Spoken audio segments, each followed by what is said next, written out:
Month खत्म होने से पहले ही अगर आपकी सैलरी खत्म हो जाती है तो ये वाकई बहुत चिंता के विषय है। अपनी आय से ज़्यादा खर्च करना हमें मुश्किल में डाल सकता है। दोस्तों, ये बात सही है कि हमें बचत करनी चाहिए और हमें अपनी आय का कुछ न कुछ परसेंट ज़रूर सेव करना चाहिए। लेकिन अगर हम ऐसा नहीं कर पाते हैं तो उसके लिए हमें कौन से तरीके अपनाने चाहिए?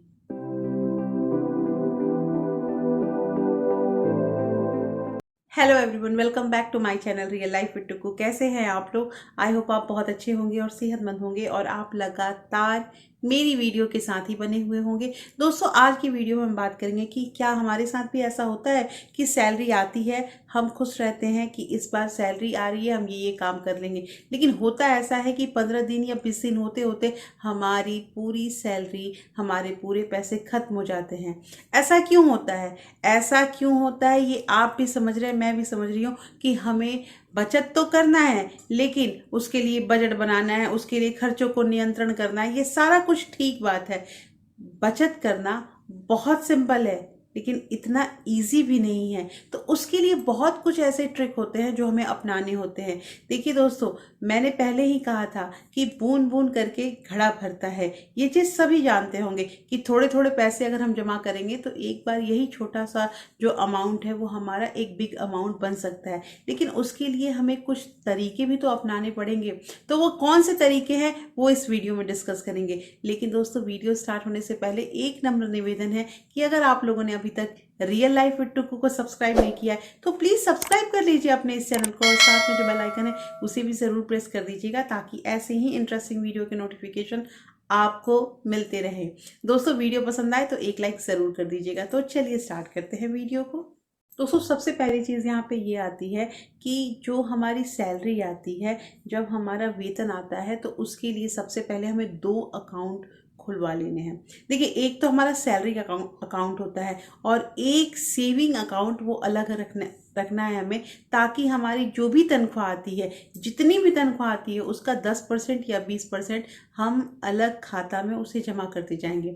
वो हमारा एक सेविंग अकाउंट है। उससे ये पता चलेगा कि हमने अभी तक जितने भी रुपए कमाए उसमें से कितने पैसे बचाए हैं। देखिए, बहुत बार ऐसा होता है ना कि अगर हम किसी काम को स्टार्ट करते हैं या फिर हम कहीं जॉब करते हैं तो हमें ये पता होता है कि हर महीने हमारी सैलरी आती है और उसी सैलरी से हमारा घर चल रहा है, ये हमें क्लियर पता रहता है। लेकिन अगर कोई हमसे ये पूछते कि तुमने कितना बचाया है तो उसका हम हिसाब नहीं दे पाते हैं। तो उस हिसाब को क्लियर करने के लिए अगर हम एक अलग से सेविंग अकाउंट, मतलब सैलरी अकाउंट अलग हो और सेविंग अकाउंट अलग बना लेते हैं, तो जो भी पैसे जितना भी हो सकता है, हम 10% बचा लें या फिर 30% बचा लें, 20% बचा लें, उसको हम अलग रख लेंगे। तो इससे एक अनुमान भी होगा कि हम कितने पैसे बचा पा रहे हैं और हमें इसमें कितना और ऐड करना है, ये भी साथ के साथ पता करना होगा। तो ये सबसे इंपॉर्टेंट है दोस्तों कि एक अलग अकाउंट जरूर खुलवाएं। दूसरी चीज यहाँ पे ये आती है दोस्तों कि हमने बहुत बार निर्णय किया है कि हम अपना खर्चा इतने रुपए में चला लेते हैं और चला लेंगे भी। लेकिन क्या आपने कभी अपने खर्चों को ट्रैक किया है कि क्या आपने जो सोचा कि हम इस बार का राशन 2000 रुपये में लाएंगे, तो वो घर का राशन हमने 2000 में लाया है या फिर उससे ज्यादा खर्च किया है? तो ये क्लियर होना बहुत जरूरी है और ये क्लियर तब होगा जब हम अपने खर्चों को ट्रैक करेंगे। बहुत बार ऐसा होता है ना कि हम मोटी मोटी चीजें लिख लेते हैं कि हमारा यहाँ ये चीज खर्च हो रहा है, हमारा यहाँ पे पढ़ाई लिखाई में जा रहा है, हमारा खाना पीना में जा रहा है, हमारे मकान का किराया जा रहा है, ये सब कुछ लिख लेते हैं। लेकिन जो छोटे छोटे अमाउंट होते हैं ना, जो हम हर दिन खर्च करते हैं, उस चीज को हम नहीं लिखते हैं। हम नहीं लिखते हैं तो हम अपने आप को धोखा दे रहे हैं, क्योंकि हमें ये पता ही नहीं चल रहा है कि हमारा पैसा कहाँ खर्च हो रहा है। आप अगर पैसे लाते हैं तो आपको बिल्कुल क्लियर होना चाहिए कि आपका इतना पैसा खर्च हुआ है और इतना आपने बचाया या फिर इतना अभी आपके पास रखा हुआ है। देखिए, ये सब चीज क्लियर बहुत जरूरी है और इसके लिए खर्चों को ट्रैक करना बहुत जरूरी है दोस्तों। ये जो हम मतलब जवानी बात करते हैं ना कि हमने 2000 में इस बार घर चला दिया या फिर हम 3000 में घर चला रहे हैं, हमने 1000 रुपये बचा लिया, हम कुछ भी अगर सोचते हैं तो ये सोचना एक बेबुनियाद बात हो जाएगी। इसलिए बहुत ज़रूरी है कि ट्रैक कीजिए अपने खर्चों को। तीसरी चीज़ यहाँ पे ये आती है दोस्तों कि ऐसा कहा जाता है ना कि जो चीज़ हमें आसानी से मिल जाता है उसका हम कद्र नहीं करते हैं, उस चीज़ का हम वैल्यू नहीं करते हैं। कहने का मतलब यहाँ पे पैसों से है कि अगर पैसों को हम घर में रखते हैं, अपने घर में पैसों को रखते हैं, तो हमें पैसे को खर्च करने में भी तनिक देर नहीं लगेगा। ऐसा होता है। इसलिए आपको करना ये है कि आप अपने पैसों को, जो अलग मैंने सेविंग अकाउंट के बारे में कहा, उसमें रखिए। और उसमें रखने से ये होगा ना कि आप बहुत बार, जैसे कि वो मतलब एक्सेसिबल नहीं रहेगा, हमारे पास पैसा नहीं रहेगा, तो हम बहुत सारे खर्चे को बचा सकते हैं। तो दोस्तों ये करना भी बहुत ज़रूरी है कि कैश, मैंने अक्सर कहा है कि कैश रखिए, अपना बाजार जो भी होता है, शॉपिंग जो भी होता है, वो कैश में ही कीजिए। लेकिन यहाँ शॉपिंग करने की बात कर रही हूँ, लेकिन घर में अगर हम एक्स्ट्रा पैसे रखते हैं तो उसका कोई फ़ायदा नहीं होता। दूसरा दोस्तों कि अगर मान लीजिए कि हम पैसा लगातार रखे आ रहे हैं घर पे, तो वो धीरे धीरे वो पैसा भी अपना मोल कम कर रहा है, उसका भी मूल्य, उसकी भी वैल्यू कम हो रही है। वो कैसे हो रही है? ये चीज़ है महंगाई। तो कहना यहाँ पे ये है दोस्तों कि अपना जो भी खर्चा है, उस खर्चे का पैसा आप अपने पास रख लीजिए अगर आप कैश में खर्च करते हैं, और बाकी पैसों को अपने से अलग रखिए जहां आप जल्दी एक्सेस नहीं कर सकते हैं। इससे बहुत पैसे बचते हैं। चौथी चीज बहुत ही इंपॉर्टेंट चीज है दोस्तों कि अक्सर ऐसा होता है ना कि अगर हम रेगुलर तरीके से और खरीदारी करते रहते हैं, वो भी खरीदारी एकदम उत्साह हमें रहता है कि हमें ये शॉपिंग करना है, और हम जाके खरीद के आते हैं, तो ऐसे में बहुत ऐसे अनावश्यक चीज़ों को अपने घर में लेके आते हैं। हमें उस वक्त लगता है कि हाँ हाँ इसका हम यूज़ कर लेंगे, लेकिन घर में लाने के बाद वो ऐसे ही बेकार पड़ी रहती है। और बहुत बार तो ऐसा होता है कि हम भूल भी जाते हैं कि इस बार हम कौन कौन सा सामान लाए हैं। तो दोस्तों ये जो वेग में आके, आवेग में आके हम शॉपिंग करते हैं, इस चीज़ को बंद कीजिए।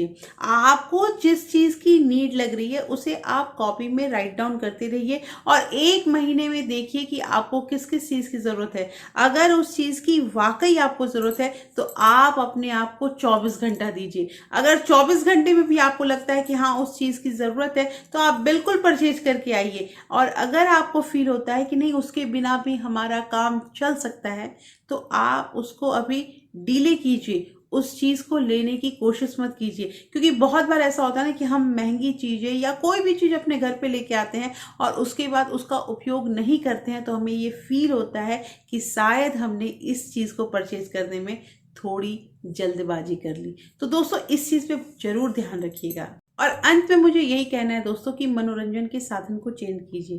देखिए ज़रूरी नहीं है कि हमारे पास पैसे हैं तो हम बाहर ही खाना खाएंगे, और हम अक्सर उठते हैं और बाहर चले जाते हैं कि चलो आज ये चीज़ है, किसी चीज़ का बहाना लेके कि आज खाना बाहर खाएंगे, या फिर आज खाना बनाने का मन नहीं कर रहा है तो खाना बाहर खाएंगे। ये बहुत मतलब इजी चीज़ होता है, लेकिन ऐसा नहीं होता है कि आपको अगर मनोरंजन करना है तो आप खाना बाहर खाएं या फिर कहीं ज़्यादा खर्च करें तभी आपका मन लगेगा। ये चीज़ नहीं है दोस्तों। कभी कभी वीकेंड में अपने परिवार के साथ आसपास कहीं घूमने निकल जाइए, अपने परिवारजनों के साथ थोड़ा समय व्यतीत कीजिए, ये भी एक तरह का मनोरंजन होगा। और अगर आप इस चीज़ की आदी हो जाएंगे ना, तो आप भी अपने वीकेंड में अपने परिवार के साथ रहना चाहेंगे। तो ये करना बहुत ज़रूरी है, और इसमें बहुत खुशी मिलती है, बहुत तृप्ति मिलती है कि हम अपने परिवार के साथ हैं, हमारे घर में जितने लोग हैं हम सब खुल के बात करते हैं। तो ये बहुत ज़रूरी है दोस्तों। तो आज की वीडियो मैंने आपको कम से कम 6 टिप्स बताए हैं, जिसमें मैंने आपको ये बताया है कि अगर आपकी भी सैलरी आती है और मंथ खत्म होने से पहले ही हमारी सैलरी छू मंतर हो जाती है, तो इस सैलरी को बचाने के लिए या बचत करने के लिए हमें इन सारे ट्रिक का उपयोग करना चाहिए।